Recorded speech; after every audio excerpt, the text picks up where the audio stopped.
समुद्भव मङ्गलरूपिणि मन्त्रनिवासिनि मन्त्रनुते मङ्गलदायिनि अम्बुजवासिनि देवगणाश्रितपादयुते जय जय हे मधुसूदन कामिनि धान्यलक्ष्मि जय पालय माम्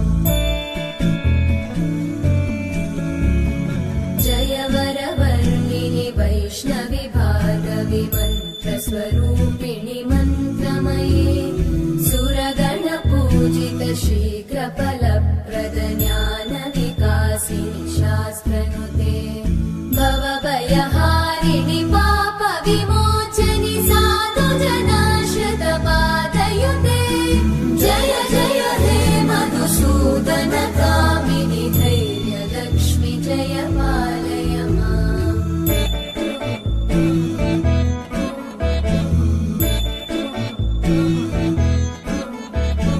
जय जय दुर्गतिनाशिनि कामिनि सर्वफलप्रद शास्त्रमये रतगजतुरगपदादिसमानुत परिजनमण्डित लोकनुते हरिहर ब्रह्म सुपूजित सेवित तापनिवारिणि पादयुते जय जय हे मधुसूदन कामिनि श्रीगजलक्ष्मी पालय माम्